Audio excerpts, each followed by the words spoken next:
Welcome to The Tipping Point. I'm Jimmy Evans, and I've got a great message for you today. Before I bring the message, let me just tell you, I've got some places that I'm going to be speaking. Let me just say real quickly, XO Conference. We have an XO Marriage Conference coming up February 11th and 12th, coming up real quick at Fellowship Church in Grapevine, Texas. My dear friend, Pastor Ed Young, his wife Lisa, wonderful people, wonderful pastors at the great church there, Fellowship Church. We're going to be there all day Friday on February 11th, 9:30 to 4. Have speakers all day long, ministering to your marriage. Back that evening, 6:30 to about 9:30. I'll be speaking that morning. I'll be speaking that evening. Also, Saturday, the 12th, from 9 to noon, I'll be speaking again on Saturday morning. We have our top speakers coming in for this conference. This is one of our premier conferences. I'm also speaking that weekend at Fellowship Church at 9:30 and 11:15 on Sunday morning. I would love to have you be there. I'd love to have you come and be a part of that, and you will love Fellowship Church and you'll love the XO Conference. I'm also speaking there at Fellowship Church. This is on February the 16th and 17th, and I'll be speaking there. This is the Creative Church Conference, the C3 Conference 2022. And I'll be speaking on February 17th at 9 a.m., but the whole conference is going to be terrific. Just go on their website there and you'll be able to see, Fellowship Church website, you'll be able to see the conference and sign up for it. We also have our XO Houston Conference coming up February 18th and 19th, and I'll tell you more about that next week, but that's coming up at Grace Church Houston. Pastors Garrett and Andrea Booth, wonderful people there. That's xomarriage.com/conferences, all day Friday till noon on Saturday, the same way. And so I'll also be doing an end time series with Pastor Ed Young at Fellowship Church. It's called When the Levee Breaks. And Pastor Ed will be speaking twice. I'll be speaking twice. I'm speaking on February 27th and March 13th. And if you haven't heard Pastor Ed Young, he's a phenomenal speaker. And he's going to be speaking on the end times, and I will also for that series. And you can go to fellowshipchurch.com to get more information. But we've got a lot of great things coming up. I hope that you'll be able to be a part of some of those events. Now, the message I have for today is called Overcoming Expectations for 2022 and beyond. When I say overcoming expectations, I mean setting our expectations to overcome the times that we're living in, okay? And this is critically important because of the severity of the times that we're living in. Depression and suicide and mental health problems are at an epidemic, and we know that. And so young people are suffering probably more than any other group of people. And one of the reasons for this is because this is the most prophesied about period of time in human history. You know, about a third of the Bible's prophecy. Most of it relates to the times that we live in because it is going to be the worst period of time in human history. Mark 13, Jesus said, "In those days there will be tribulation, such as not been since the beginning of creation, which God created until this time, nor shall ever be, nor ever shall be. And unless the Lord had shortened those days, no flesh would be saved. But for the elect's sake, whom he chose, he shortened the days." And that's talking about the tribulation period of time when about 3/4 of the earth's population dies. And Jesus said they'd all died if God hadn't shortened the days. So this is going to be the most severe time in human history. Now, as believers, we're going up in the rapture. We're not going to be here for the tribulation. But listen to what Jesus said in Luke chapter 21. "There will be signs in the sun, moon, and the stars, and on the earth distress of nations with perplexity, the sea and the waves roaring. Men's hearts failing them from fear and the expectation of those things which are coming on the earth, for the powers of the heavens will be shaken." Powers of the heavens will be shaken. That's talking about demonic powers. There's going to be a demonic war that's going on. But Jesus said, men's hearts failing them from fear. The word is phobos in the Greek. It means terror. It means fear. It means terror. It says literally men's hearts failing them. And this is what we're seeing. We're seeing the depression, the mental health problems, the demonic attacks. This is a time that we need to be in Jesus, that we need to have the full armor of God on. I want you to know that Jesus gave us all authority over the power of the devil, that we can overcome him at any point in time, but we have to be equipped. We have to know the battle that we're fighting and understand this isn't just an issue of the world and the nations and the weather and those things. It's an issue of demonic powers being shaken. There's a demonic battle that's going on. And so the way that we think in these days is critically important. Let me say it this way. Wrong expectations in these days can be fatal. Jesus said, men's hearts failing them from fear and the expectation of the things that are coming in the world. But see, the beauty of Bible prophecy is it tells us what's about to happen. So and it's encouraging.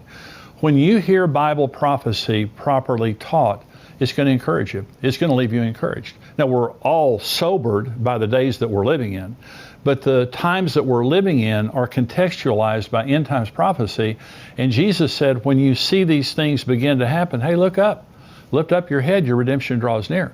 So we're not getting depressed because of the end times. We're getting encouraged because the signs of the times that we're looking at, they show us some very, very specific things. So here's the twofold importance of end time prophecy in our day. And the first is prophecy protects our expectations from fear and doomsday predictions. There's doomsday people out there right and left telling us that COVID, the worst of COVID is coming. I read in the news this morning, there's a new strain of SARS virus that's supposed to be more contagious and more deadly and all that kind of stuff. I just got over the Omicron version of COVID, and it wasn't that bad. But they were saying when it was in Africa on its way to America, this was going to, wipe everybody out, and it's the worst thing ever happened, all that stuff. So if you listen to the doomsdayers, you're just going to get depressed. It can be overwhelming. I mean, it can literally be overwhelming. People are committing suicide because of the expectation of the things that are coming, and they're just overwhelmed with COVID. They're overwhelmed with the economy. They're overwhelmed with the things that are happening in the world, the violence, all the wars and rumors of war that are going on. So let's set our expectations. Okay, let's just in case you haven't just really thought about it, I want you to set your expectations for 2022. Okay, so I want you to set your expectations related to the economy. The economy, the stock market is doing some really crazy stuff right now, and I think it dropped 1,000 points last week in one day, which was the largest drop that it had this earlier in the year, I believe, in history. And so here's what Jesus said about the economy. Again, this is so comforting that Jesus told us these things, as it was in the days of Noah. So it will be also in the days of the Son of Man. They ate, they drank, they married wives, they were given in marriage, until the day that Noah entered the ark and the flood came and destroyed them all. Likewise, also as it was in the days of Lot. They ate, they drank, they bought, they sold, they planted, they built. But on the day that Lot went out of Sodom and Gomorrah, it rained fire and brimstone from heaven to destroy them all. Even so will it be in the day when the Son of Man is revealed. Now, this can't be at the end of the tribulation, okay? Because the earth is a smoldering ruin. 3/4 of the earth's population is dead. No one's buying, no one's selling, no one's marrying, no one's planning a building. It's the end of the world. And so this is a time when Jesus is revealed to the church. This is a period of time when the rapture happens and it's business as usual. There is an economy. So will there be ups and downs in the economy? Yes, but I'm just saying, all the financial doomsdayers and stuff out there, don't listen to them. Jesus Christ told you there's going to be buying and selling. There's going to be an economy. There's going to be planning and building and marrying, giving in marriage. And so those things relate to hope. There's hope for the future. You think there's going to be a future. In other words, in the days of Noah, they thought Noah was a nut and the world would never end. In the days of Lot, they thought that Lot was a nut and that the world was never end. But there was an end.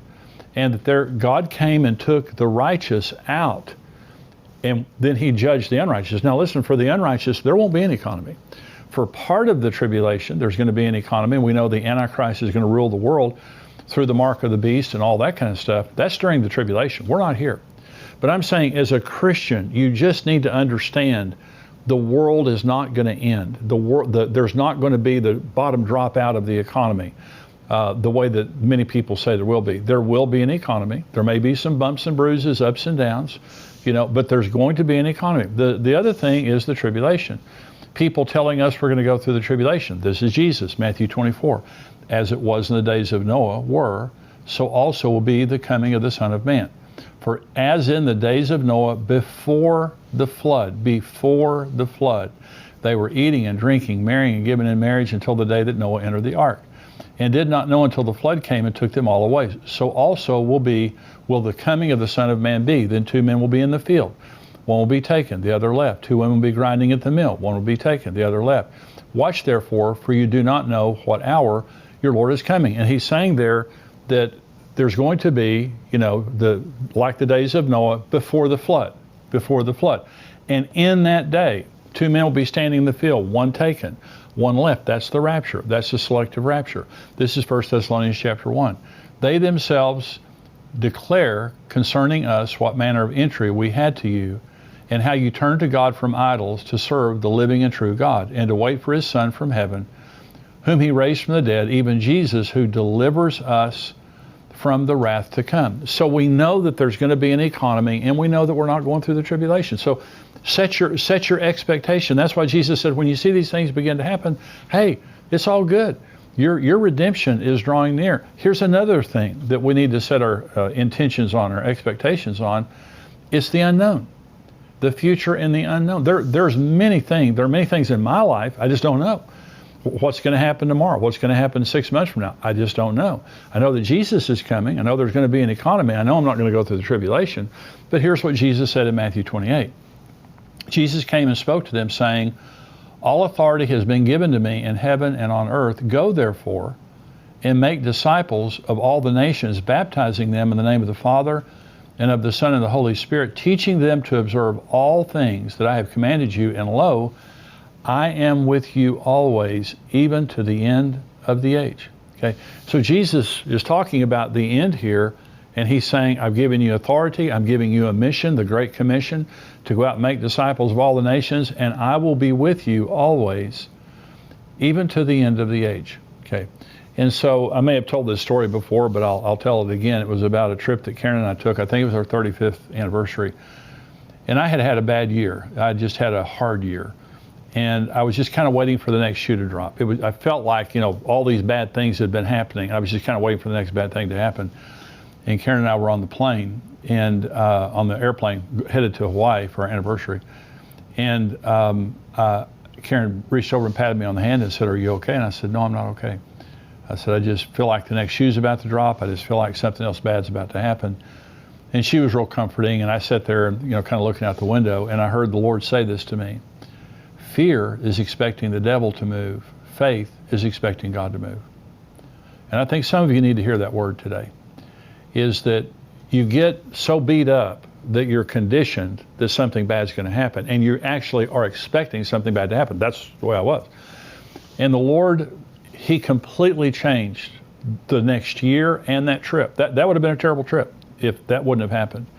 But the Lord just told me, Jimmy, fear is expecting something bad to happen. Fear is focusing on the devil. But faith is focusing on God. And what God said to me is, expect me to move. Stop waiting for the devil to move. Expect me to move. Focusing on God. See, I am with you always. He's talking to you. He's talking to you personally. I am with you always, even to the end of the age. See, I don't know what's going to happen tomorrow, but I know God's going to be with me. I don't know all the answers to the unknowns. And the devil will come and try to stir up something and say something bad's going to happen, and this person's going to do this to you, and you're going to lose your money, and you're going to lose your job, and this and this and this. That's just the devil. God is going to be with us. Here's what David said in Psalm 23. Yea, though I walk through the valley of the shadow of death, I will fear no evil, for you're with me. Your rod and your staff, they comfort me. This isn't the valley of the shadow of a hangnail or a headache. This is the valley of the shadow of death. And David said, I'm not going to have any fear. You're with me. Okay. Psalm 16. I have set the Lord always before me. Because he is at my right hand, I shall not be moved. I have set the Lord always before me. What that means is everything I see through a God filter. If I see a giant over here, I put God between that giant and me, and I remind myself that God is here. And that giant is not bigger than my God. He may be bigger than me. He's not bigger than my God. Okay, and so fear is reality minus God. It just means I see the giant, I just don't see God. Faith is reality plus God.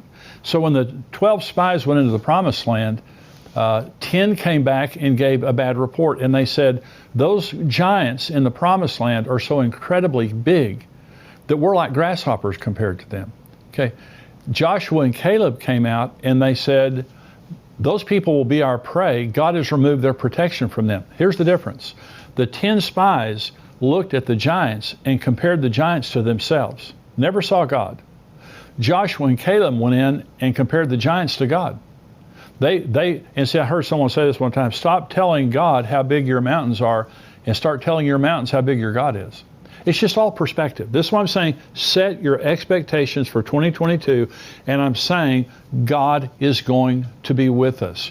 There's going to be an economy. We're not going through the tribulation. Regardless of what anybody says to you, good things are going to happen to us.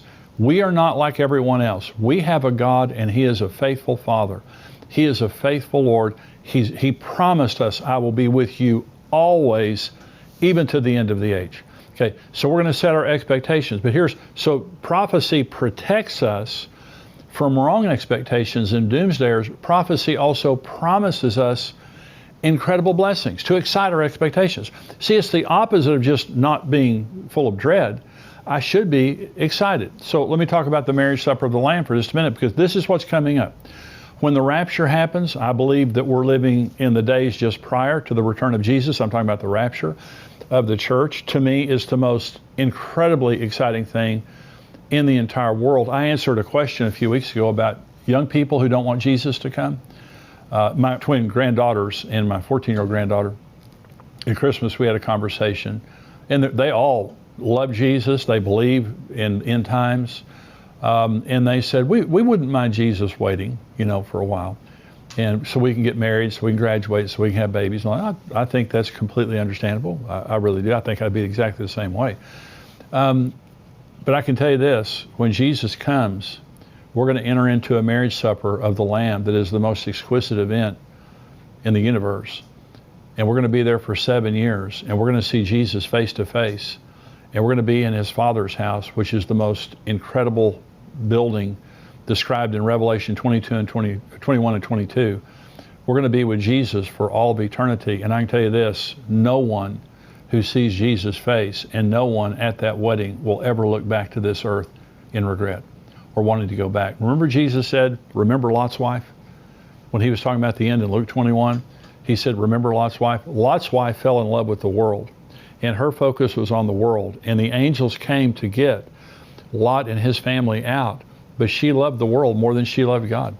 And she loved the world more than she loved righteousness. And she turned into a pillar of salt. And Jesus said, remember that woman. This is not her home. This is not part of the reason that we get so upset sometimes thinking about the end is, well, I just got my I just retired. Well, I just had a baby. Well, I just got my degree. Well, I just got this job that I want. We don't live in, this is not our home. It can never be our home. I mean, even if Jesus doesn't return, we're going to die. I mean, mortality rate's 100%. Everybody's going to die if Jesus tarries. This is just a very temporary place for us. That's our home.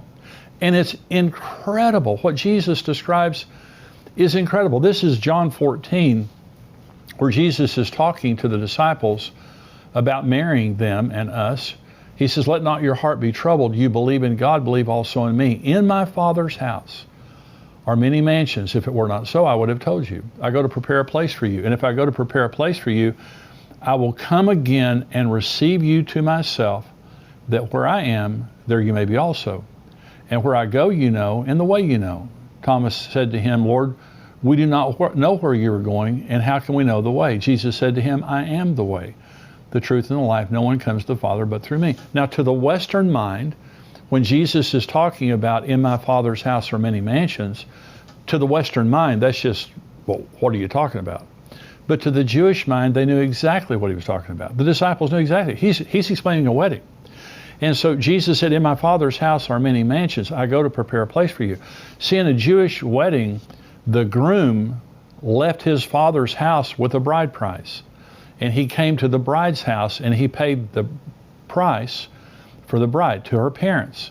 And he sat down with a glass of wine with the bride and her parents. They had a glass of wine. This is when they were legally betrothed. They didn't consummate it for about a year, but they were legally betrothed at that point. And the groom would say to the bride, I won't drink of this glass again, this cup again, until I drink it with you in my Father's house. That's what Jesus said to the disciples at the Last Supper. Then the groom went back to his father's house and built a huppah, a place for his bride. And his father had to inspect it. It was typically about a year later. And his father would say, the groom would say, Father, is it time? And the father would say, it's not time. Father, is it time? It's not time. Then he would finally say, Father, is it time? The father would say, it's time. Go get your bride. So the groom and his party would come down the street, typically around midnight, blowing trumpets and yelling, the voice of an archangel, the trumpet of God. This is what 1 Thessalonians 4 says.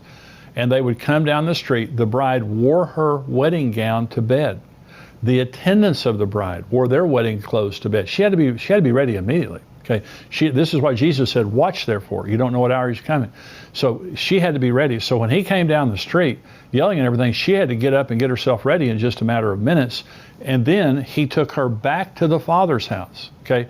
Now, by the way, the bride's price that Jesus paid for us was his life.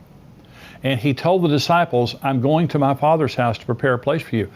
And I'm going to go and I'm going to return." This is the promise of Jesus, that he's going to return. And he said, "I'm going to return and I'm going to take you to myself. I'm going to receive you to myself." That's a very important word. That where I am, you may be also. Listen, Jesus said, 2 men taken. In that day, there will be 2 men standing in a field, one taken, one left. Then John 14, he says, "I'm going to receive you to myself." That's the word paralambano. In both cases, the word taken is the word paralambano. The word receive in John 14 is paralambano. This is receiving us unto himself to be married to him for all of eternity. And I'm saying to you that is the bride. We are the bride of Jesus Christ. That's who you really are. You're not a plumber. You're not a stay-at-home mom. You're not a truck driver. You're not a student. That's not who you really are. That's just a temporary identity you have in this earth. You are really and truly the bride of Jesus Christ. That's who you really are. And the rapture and all of the end times, you really can't understand it unless you understand who you really are. You can't understand it until you understand the program. Here's the program. Jesus came from his Father's house to the earth. He gave his life to save us because God so loved the world. God so loved you that he gave his only begotten Son. Okay, and so Jesus died for his bride. The bride price was his life. And to show you how precious you are, see, you may not feel that special. You may not feel that important. You may feel like something that you've done has disqualified you from God's love. That's why God loves us based on grace and not the things that we've done. I'm telling you right now that God is madly in love with you. He's madly in love with you enough to give the life of his Son. And he's madly in love with you enough to live with you forever and to make you his wife. Okay. In Revelation 19, it talks about the marriage supper of the Lamb has come and his wife has made herself ready. Today we're his bride, but when Jesus comes and we go to the marriage supper of the Lamb, we become his wife. No more sorrow, no more tears, no more death, no more weakness, no more frailty, no more devil. We have authority. We have perfect bodies.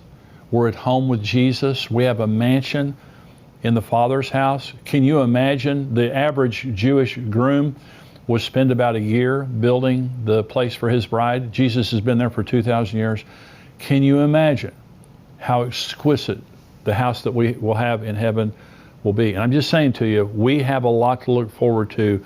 Set your expectations on God. Set your expectations based on what the Bible says, and don't let anything you see on the news talk you out of it.